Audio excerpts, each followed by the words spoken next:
सुनते तो घंटी बजाकर हम आपकी आवाज उन तक पहुंचाते हैं। आज उत्तर प्रदेश में गरीब स्कूली छात्राओं के हक पर डाका डालने वालों की घंटी बजेगी। लेकिन पहले देश दुनिया की 10 बड़ी खबरें। फटाफट को presented by KEI wires and cables, her tension सही चलती रहे।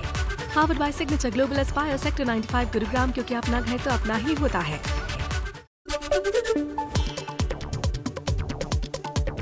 सीबीएसई बोर्ड की परीक्षा रद्द होने के बाद छात्रों और अभिभावकों के साथ हो रही वर्चुअल बैठक में अचानक शामिल हुए प्रधानमंत्री मोदी और छात्रों से की बात। मीटिंग में पीएम ने छात्रों से परीक्षा रद्द होने पर ली राय और कहा, अपनी सेहत का ध्यान रखें, परीक्षा रद्द होने का टेंशन ना लें। प्रधानमंत्री ने कहा, सिर सलामत तो पगड़ी हजार, नंबरों की चिंता बिल्कुल ना करें। सीबीएसई के अलावा 7 राज्यों में 12वीं की परीक्षा रद्द हो चुकी है। यूपी, महाराष्ट्र, हरियाणा, गुजरात, मध्य प्रदेश, उत्तराखंड में भी। देश में बच्चों की वैक्सीन से जुड़ी अच्छी खबर। दिल्ली के एम्स अस्पताल में भारत बायोटेक की कोवैक्सीन का बच्चों पर ट्रायल जल्द शुरू किया जाएगा। अस्पताल की एथिक्स कमेटी से जल्द मंजूरी मिलने की उम्मीद, जिसके बाद ट्रायल शुरू किया जाएगा। मई में drug controller general of India ने बच्चों की फेज 2 और 3 क्लिनिकल ट्रायल की अनुमति दी थी। महाराष्ट्र के 18 जिले कल से अनलॉक होंगे, लेकिन मुंबई को अभी करना होगा इंतजार। मुख्यमंत्री उद्धव ठाकरे की अध्यक्षता में हुई डिजास्टर मैनेजमेंट की बैठक में राज्य के 18 जिलों को अनलॉक करने का फैसला लिया गया।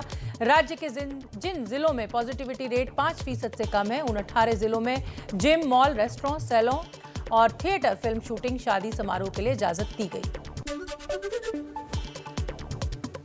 मध्य प्रदेश में भी वैक्सीन को लेकर उत्तर प्रदेश वाला फॉर्मूला लागू किया जा रहा है। शिवराज सरकार ने लिया फैसला, 12 साल से कम उम्र के बच्चों के माता पिता को पहले वैक्सीन लगाई जाएगी। इसके अलावा विदेश में पढ़ने के लिए जाने वाले छात्रों को वैक्सीन लगाने में प्राथमिकता दी जाएगी। कोरोना संकट को लेकर बीजेपी आम आदमी पार्टी में घमासान जारी है। बीजेपी प्रवक्ता संबित पात्रा ने दिल्ली सरकार पर मौत के आंकड़े छिपाने का आरोप लगाया, तो वहीं दिल्ली के उप मुख्यमंत्री मनीष सिसोदिया ने कहा, दिल्ली सरकार को गाली देने की बजाय वैक्सीन दे केंद्र सरकार। कोरोना से दूसरी लहर में लोगों की मदद करने के मामले में बीजेपी सांसद गौतम गंभीर घिरते नजर आ रहे हैं। बीजेपी सांसद गौतम गंभीर ने डीसीजीआई ने नोटिस भेजकर पूछा है कि क्या उनके पास दवाइयां बांटने का कोई लाइसेंस था। आपको बता दें कि गौतम गंभीर फाउंडेशन की तरफ से 1100 से ज्यादा मरीजों को मुफ्त में दवा उपलब्ध कराई गई थी। प्रधानमंत्री मोदी ने टोक्यो ओलंपिक की तैयारियों को लेकर समीक्षा बैठक की। प्रधानमंत्री ने कहा, ओलंपिक में जाने वाले खिलाड़ियों के लिए वैक्सीन और ट्रेनिंग से लेकर हर सुविधा को प्राथमिकता दी जाएगी। 50 दिन बाद टोक्यो ओलंपिक शुरू होना है। कांग्रेस में जारी अंदरूनी कलह के बीच पंजाब के मुख्यमंत्री कैप्टन अमरिंदर सिंह दिल्ली पहुंचे। कैप्टन कल हाई लेवल कमेटी से मुलाकात करेंगे। बाकी विधायकों और सांसदों की तरह अपनी बात रखने के लिए कैप्टन का दिल्ली आना बड़ी सुगबुगाहट का संकेत। पीएनबी घोटाले के आरोपी मेहुल चौकसी को भारत लाने की कोशिशें तेज हैं। मेहुल इस वक्त डोमिनिका सरकार की कस्टडी में है। डोमिनिका की निचली अदालत में भगोड़े मेहुल चौकसी की जमानत अर्जी खारिज कर दी गई है। अब सबकी नजर डोमिनिका हाईकोर्ट में चल रही सुनवाई पर है। इस बीच विदेश मंत्रालय के प्रवक्ता अरिंदम बागची का कहना है कि भारत आपराधिक भगोड़ों को वापस लाने के लिए प्रतिबद्ध है। सेना प्रमुख जनरल मनोज मुकुंद नरवणे ने जम्मू कश्मीर में एलओसी का दौरा किया है। जनरल नरवणे ने कहा, 100 दिन के सीजफायर के बावजूद पाकिस्तान बिल्कुल भी भरोसे के लायक नहीं।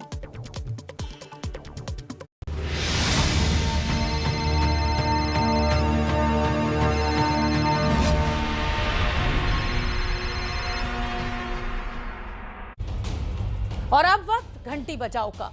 आपदा में अवसर तलाशने वाले कहीं भी हो सकते हैं। पिछले दिनों हमने आपको कोरोना काल में कालाबाजारी करने वालों की खबरें दिखाई। चंद पैसों के लिए लोगों की जान से खिलवाड़ करने वालों को हमने बेनकाब किया। आज हम आपको दिखाएंगे उन घोटालेबाजों की कहानी जिन पर देश के भविष्य को संजोने की जिम्मेदारी है।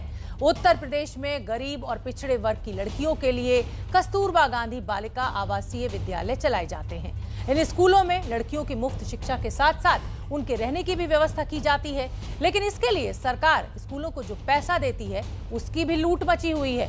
जब स्कूल बंद थे और छात्राएं स्कूल नहीं जा रही थी, तब भी उनके भोजन, दवाओं और दूसरी चीजों के नाम पर सरकारी पैसा खर्च होता रहा। और खर्च होने वाली ये रकम कोई छोटी मोटी रकम नहीं है। सरकारी फंड से करीब 9 करोड़ रुपए निकाले गए। सवाल यह है कि ये पैसे कहां खर्च हुए और किसने खर्च किए। ये रिपोर्ट देखिए और गरीब छात्राओं के हक पर डाका डालने वालों की घंटी बजाइए।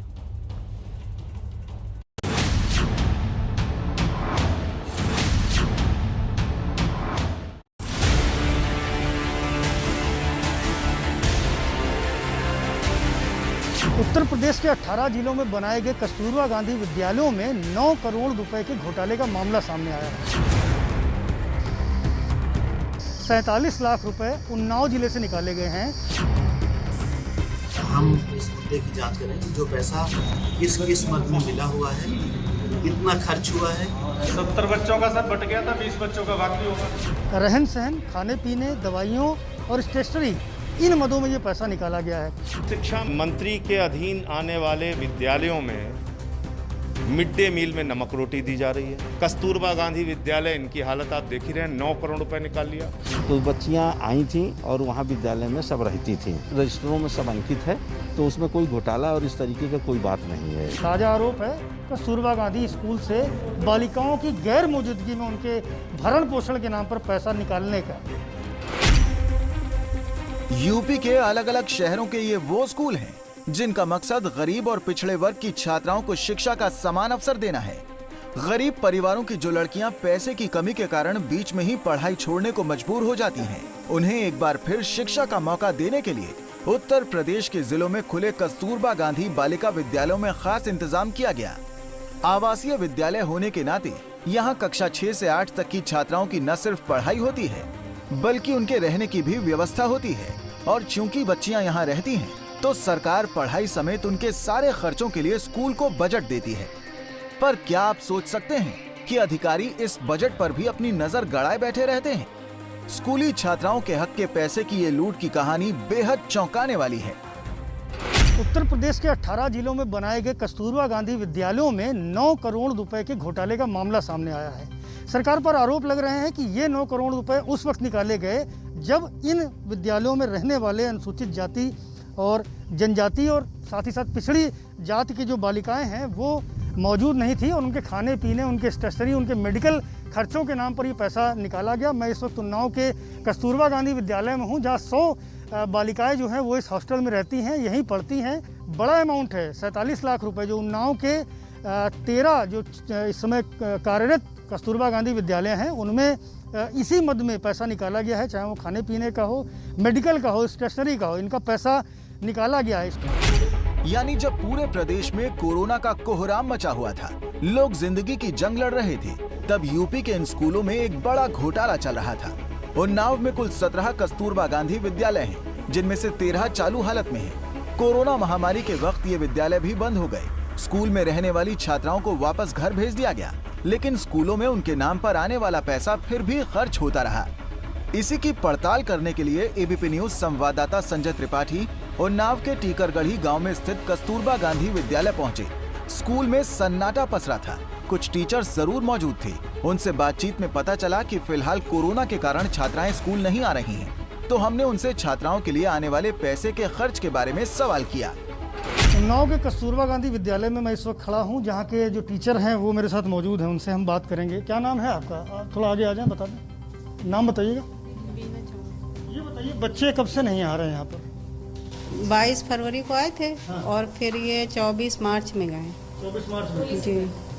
कितने दिन रहे लगभग? 1 महीना 2 दिन रहे हैं। प्रेरणा जो पोर्टल है उस पर उनका डेटा क्यों नहीं अपडेट है? उनकी हाजिरी, उपस्थिति क्यों नहीं उस पर दर्ज की गई है? सर वो इस समय नया अपडेट मांग रहा था, तो किसी के फ़ोन में वो नहीं हो रहा था, किसी का चल रहा था, किसी का नहीं चल रहा था, तो इस वजह से बच्चों की प्रेजेंट ही नहीं पहुँच पाए। उन्नाव के किसी कस्तूरबा गांधी की प्रेजेंस हुई है क्या उस पर? जी इसके बारे में हमको नहीं जाना। आपकी जानकारी में है कि उनके नाम को जो फंड निकाल लिया गया उस पर जाँच शुरू हुई है? सर ये हमें नहीं पता। नहीं सर। जो पैसा निकाल लिया गया है 47 लाख रुपए उन्नाव से। टीचर्स हैं जो आज यहाँ पर उपस्थित हुई हैं, इनका ये कहना है कि फरवरी के एंड से और मार्च के 24 तारीख तक बच्चे जो बालिकाएं यहाँ रहती हैं, अनुसूचित जाति और पिछड़ी जाति की बालिकाएं, वो यहाँ मौजूद थी। प्रेरणा ऐप पर इसलिए उनकी हाजिरी दर्ज नहीं हुई क्योंकि कुछ टेक्निकल एरर हुआ था, कुछ सॉफ्टवेयर अपडेट की वजह से ये बात कही जा रही है। तो ऐप पर छात्राओं की अनुपस्थिति को तकनीकी खामी बताते हुए इन टीचर्स ने अपने दावे के पक्ष में सबूत भी पेश किए। ये वो रजिस्टर है जिसमें छात्राओं की उपस्थिति दर्ज की जाती है। इन टीचर्स के मुताबिक जिस वक्त के खर्च पर सवाल उठाए जा रहे हैं, उस वक्त छात्राएं विद्यालय में ही थीं। इसीलिए इस रजिस्टर पर उनकी उपस्थिति का रिकॉर्ड मौजूद है। अगर इनकी बात को सही मान भी लिया जाए, तो सवाल ये है कि उन्नाव के बाकी कस्तूरबा गांधी विद्यालयों में क्या हुआ, आखिर क्यों यहाँ के 13 में से एक भी विद्यालय ऐप पर छात्राओं की उपस्थिति का ब्यौरा अपडेट नहीं कर पाया? इस बारे में हमने जिले के बेसिक शिक्षा अधिकारी से सवाल किया तो वो कोई सटीक जवाब नहीं दे पाए।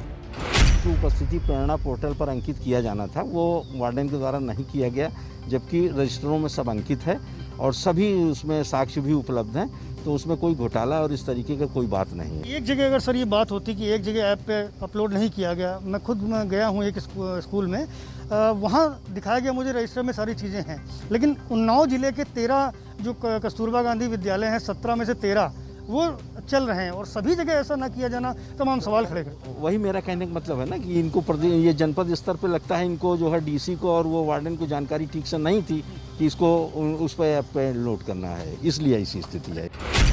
उन्नाव के कस्तूरबा गांधी आवासीय विद्यालयों में छात्राओं की गैर मौजूदगी में उनके लिए आने वाले सरकारी पैसे में से 47 लाख रुपए निकाले जाने का आरोप है। भ्रष्टाचार की यही कहानी सुल्तानपुर जिले में भी दोहराई गई। यहाँ कुल 12 कस्तूरबा गांधी बालिका विद्यालय हैं, जहाँ फरवरी से मार्च के बीच 44 लाख रुपए निकाले गए, लेकिन जिन छात्राओं के लिए ये पैसे निकाले गए वो उस दौरान स्कूलों में थी ही नहीं।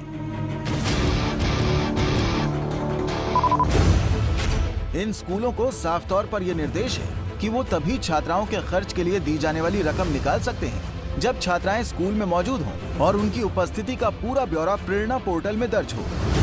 ऐसा न होने पर विद्यालयों में तैनात वार्डन, जिला समन्वयक बालिका शिक्षा प्रभारी और सहायक वित्त एवं लेखाधिकारी जिम्मेदार होंगे। सुल्तानपुर में फरवरी और मार्च माह के दौरान प्रेरणा ऐप पर छात्राओं की उपस्थिति शून्य दिखाई गई, तो फिर उनके नाम पर आने वाला पैसा क्यों निकाला गया? ये सवाल हमने जिले के वित्त एवं लेखा अधिकारी से किया तो उनका जवाब सुनिए। जितनी बच्चियां आई थी 24 दिन या 25 दिन जो भी विद्यालय खुले थे, वो उतना खाद्यान्न जो खर्च हुआ है खिलाने में 24 दिन, 22 दिन, 25 दिन जहां भी जैसे आई हैं, उसके बाद जो भी बचा हुआ खाद्यान्न है वो सुरक्षित विद्यालयों में रखा हुआ है। और जहां तक बात कंटीजेंसी की बात है, कंटीजेंसी का जो मद है वो 1 लाख रुपए प्रति वर्ष प्रति विद्यालय आता है, जिसमें से 2 विद्यालय हमारे हैं 50-50 हज़ार रुपये आते हैं, तो 11 लाख रुपए हमारे यहाँ आया था, जिसमें से बच्चियों को तौलिया, जूता, मोजा, बैग और स्वेटर की सप्लाई उससे की गई है। प्रेरणा पोर्टल की उपस्थिति के आधार पर वहाँ दिखाई नहीं पड़ रहा है कि बच्चियाँ नहीं आई हैं, जबकि उपस्थित पंजिका में सभी जगह पे आई हैं बच्चियाँ। यानी यहाँ भी वही कहानी सुनाई गई जो उन्नाव में थी। तो अब अगला सवाल ये है कि अगर छात्राओं के नाम पर पैसा निकाला गया तो उसका क्या हुआ, उसे कहाँ खर्च किया गया? इसी बात की जांच के लिए अयोध्या मंडल के सहायक शिक्षा निदेशक सुल्तानपुर पहुंचे। उन्होंने कई कस्तूरबा गांधी बालिका विद्यालयों का निरीक्षण किया और छात्राओं के लिए खरीदे गए सामान के बारे में सवाल किए। 70 बच्चों का सर बट गया था, 20 बच्चों का बाकी होगा। 30 बच्चों का सर बाकी पाउडर वगैरह थोड़ा सा आगे मतलब 100 होना हो सकता है। 2-4 ऐसा जो मिलता है ना, सरकार से मिलता है, तो उसका हिसाब किताब होना चाहिए ना।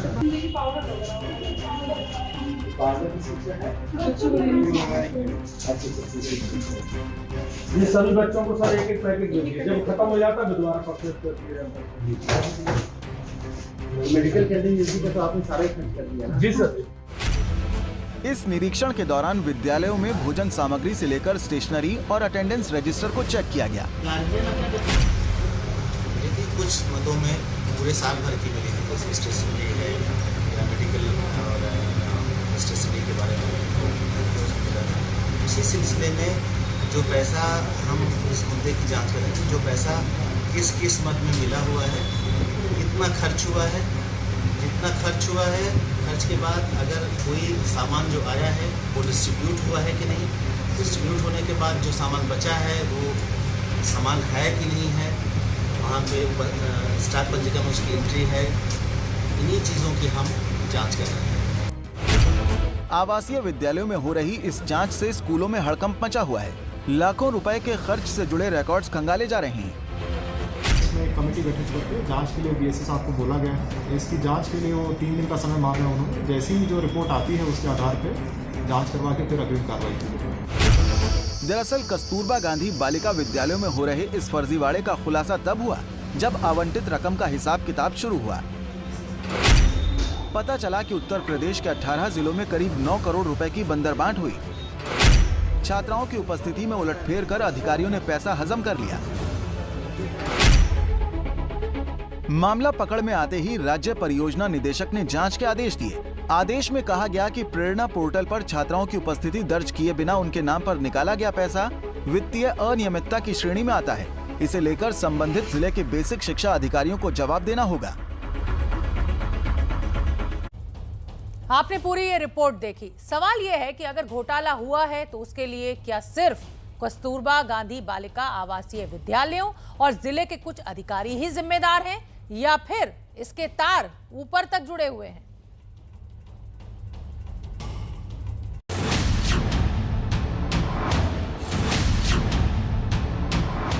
बेसिक शिक्षा मंत्री के अधीन आने वाले विद्यालयों में मिड डे मील में नमक रोटी दी जा रही है, स्वेटर मिल नहीं रहा है, जूते का बस्ते का किताब का पैसा खाया जा रहा है।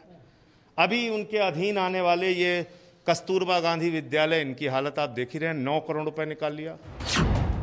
यूपी में अगले साल होने वाले चुनाव में अपने लिए मौका तलाश रही आम आदमी पार्टी इस मुद्दे को जोर शोर से उठाने में लगी है। प्रदेश के कस्तूरबा गांधी बालिका विद्यालयों में हुए फर्जीवाड़े को लेकर आप सांसद संजय सिंह सीधे राज्य के बेसिक शिक्षा मंत्री सतीश द्विवेदी को कटघरे में खड़ा कर रहे हैं। क्योंकि मामला 1-2 नहीं बल्कि 18 जिलों का है, इसलिए इसे लेकर ज्यादा सवाल उठ रहे हैं। यूपी के फतेहपुर में 10 कस्तूरबा गांधी आवासीय बालिका विद्यालय चल रहे हैं। हर विद्यालय में करीब 100 छात्राएं रहती हैं। सर्व शिक्षा अभियान के तहत इन सभी छात्राओं की शिक्षा, भोजन और रहने के लिए स्कूलों को सरकारी फंड दिया जाता है। फिलहाल इन विद्यालयों में सन्नाटा पसरा है क्योंकि कोरोना के कारण स्कूलों को बंद कर दिया गया था। स्कूल की वार्डन का कहना है कि छात्राओं के लिए जरूरी सामान की खरीदारी उसके पहले ही हो गई थी, इसलिए पैसा निकाला गया। ये तो एक आकस्मिक बात हो गई कि बच्चा कोविड से नहीं आ पाया। बाकी जैसे फरवरी में बच्चा आया और उसके बाद हम अप्रैल में पहले राशन मंगाएंगे, लास्ट ऑफ द मंथ हम लोग डिमांड बना लेते हैं और उसके सापेक्ष 1 तारीख से आपूर्ति होने लगती है, तो आपूर्ति हो गई। लेकिन इन केस होली का अवकाश भी था और ये कोविड फिर से शुरू हो गया, तो बच्चे घर भेज दिए गए। बाकी स्टॉक में सारा सामान हम लोगों का मौजूद है, जो भी सामान खरीदारी किया गया है। हम आपको बता दें कि कस्तूरबा गांधी बालिका विद्यालयों में पढ़ने वाली छात्राओं में से 75% SC/ST, पिछड़ा वर्ग और अल्पसंख्यक समूह से आती हैं, जबकि 25% सीटें BPL परिवारों की लड़कियों के लिए आरक्षित है। इसीलिए ये विद्यालय ऐसी जगहों पर खोले गए हैं जहां पिछड़े और गरीब परिवारों की लड़कियां आसानी से जा सकें। इन्हीं बच्चों के नाम पर आने वाले सरकारी पैसे में लूट की शिकायत पर यूपी के जिन 18 जिलों के विद्यालयों की जांच की जा रही है वो हैं बरेली, बिजनौर, देवरिया, फतेहपुर, गाजियाबाद, गोंडा, काशीराम नगर, मऊ, मेरठ, मुरादाबाद, प्रतापगढ़, रायबरेली, संत कबीर नगर, श्रावस्ती, सोनभद्र, सुल्तानपुर, उन्नाव और वाराणसी।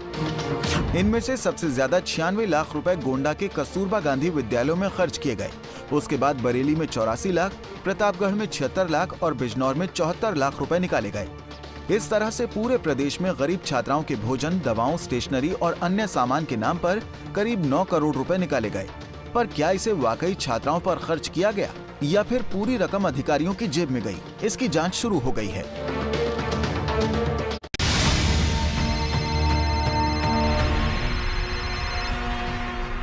घंटी बजाओ associated by Leeford health care limited, जिसको आपके विश्वास ने बनाया है देश की सर्वश्रेष्ठ pharmaceutical company. Marbella grand, Chandigarh and Mohali's most premium residential project. सुनिए और एक बड़ी ऐसी चप्पल दिखाइयो भाई। बढ़िया ही वांट ये ले रिलैक्सो। टूटेगी तो ना यो है रिलैक्सो को मजबूत कर दो। ABP न्यूज आपको रखे आगे।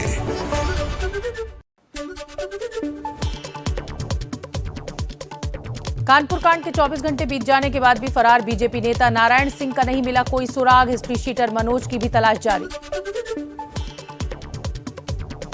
बीजेपी नेता नारायण सिंह पर आरोप, पुलिस टीम पर हमला कर हिस्ट्री शीटर बदमाश मनोज को भगाया। नारायण सिंह के यहां बर्थडे पार्टी में शामिल होने आया था बदमाश मनोज। बदमाश को भगाने के आरोप पर नारायण सिंह भदौरिया की सफाई, कहा मेरे गेस्ट हाउस के सामने कोई पुलिस वाला नहीं था, एक लड़के को उठाकर ले जा रहे थे, मुझे लगा गुंडे हैं तो रोका। कोरोना संकट के बीच केजरीवाल पर बरसी बीजेपी, मौत के आंकड़े छिपाने का आरोप लगाया, कहा अप्रैल और मई में 34,750 मृत्यु प्रमाण पत्र जारी हुए, लेकिन दिल्ली सरकार ने कोरोना से मरने वालों की संख्या 9,916 बताई। देश में पिछले 24 घंटे में कोरोना के 1,34,154 नए मामले, 2,887 लोगों की मौत, वैक्सीन लगवाने वालों की संख्या 22 करोड़ 10 लाख के पार पहुंची। उत्तर प्रदेश में 24 घंटे में कोरोना के सिर्फ 1200 मरीज मिले, जबकि 3,40,000 लोगों की हुई जांच। 5 करोड़ से ज्यादा लोगों की कोरोना जांच करने वाला पहला राज्य बना उत्तर प्रदेश। सूत्रों के हवाले से खबर, आधार पूनावाला की कंपनी सीरम इंस्टीट्यूट ने drugs controller general of India से स्पुतनिक वैक्सीन के उत्पादन की इजाजत मांगी। सीरम इंस्टीट्यूट पहले से ही कोविशील्ड वैक्सीन बना रही है। हरियाणा, गुजरात, मध्य प्रदेश, उत्तराखंड और राजस्थान के बाद यूपी और महाराष्ट्र में भी 12वीं की परीक्षा रद्द की गई। सुप्रीम कोर्ट में 12वीं की परीक्षा रद्द करने वाली याचिका पर सुनवाई 2 हफ्ते के लिए टली। सीबीएसई और आईसीएसई ने कोर्ट से बच्चों को अंक देने की प्रक्रिया की जानकारी देने के लिए समय मांगा। कोर्ट ने कहा इसमें देरी ना करें। राज्यसभा सांसद सुरेश प्रभु ने चिट्ठी लिखकर दोनों डोज लगे हुए लोगों के लिए हवाई यात्रा की अनुमति देने की मांग की है। भारत ने अभी विदेश यात्रा पर रोक लगा रखी है। पंजाब कांग्रेस में कलह के बीच दिल्ली पहुंचे मुख्यमंत्री कैप्टन अमरिंदर सिंह, कल हाई लेवल कमेटी से करेंगे मुलाकात।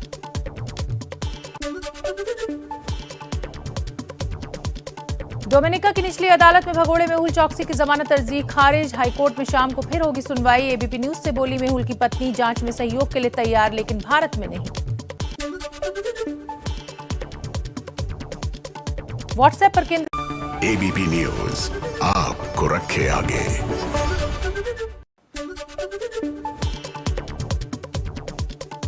कानपुर कांड के 24 घंटे बीत जाने के बाद भी फरार बीजेपी नेता नारायण सिंह का नहीं मिला कोई सुराग। हिस्ट्री शीटर मनोज की भी तलाश जारी।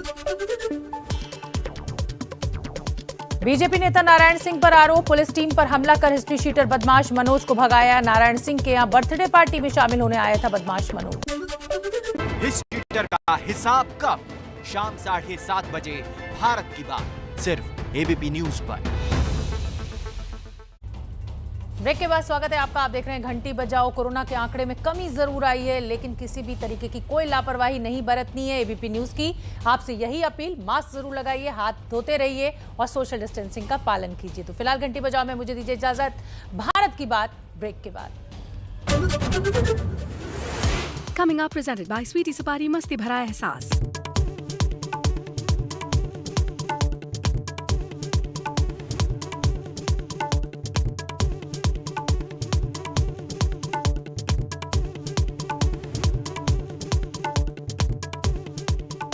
ले आइए उक्काया होम इन्वर्टर बैटरी। इसकी एडवांस ट्यूबुलर टेक्नोलॉजी देती है quick recharge and longer backup. Okaya. ABP news आपको रखे आगे।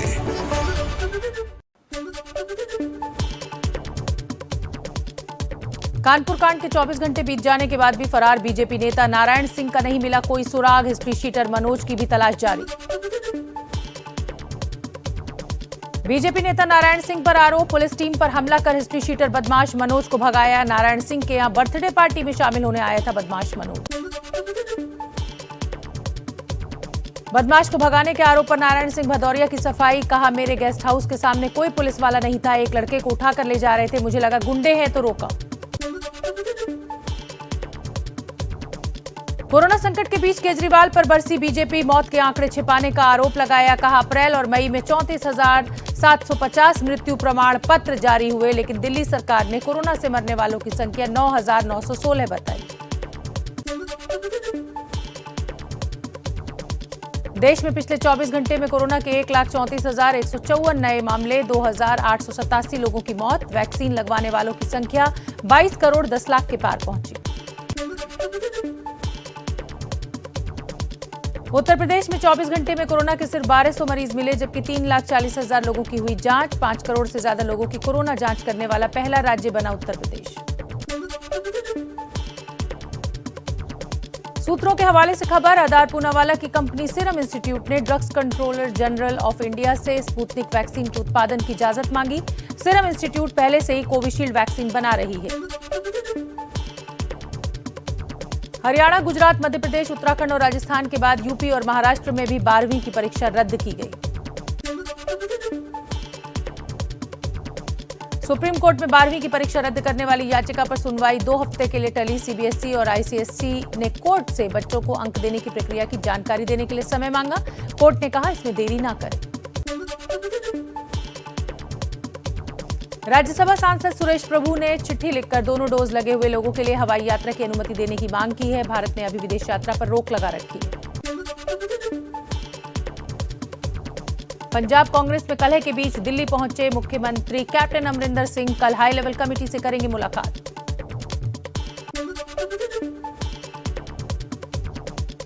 डोमिनिका की निचली अदालत में भगोड़े मेहुल चौकसी की जमानत अर्जी खारिज। हाईकोर्ट में शाम को फिर होगी सुनवाई। एबीपी न्यूज से बोली मेहुल की पत्नी, जांच में सहयोग के लिए तैयार, लेकिन भारत में नहीं।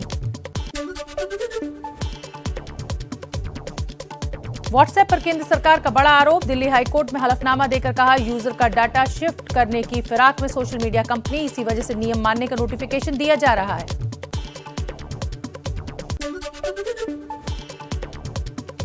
जम्मू कश्मीर के त्राल में आतंकवादियों ने बीजेपी पार्षद राकेश पंडिता की गोली मारकर की हत्या। बिना सुरक्षा दोस्त से मिलने जा रहे थे, गोलीबारी में एक महिला भी जख्मी।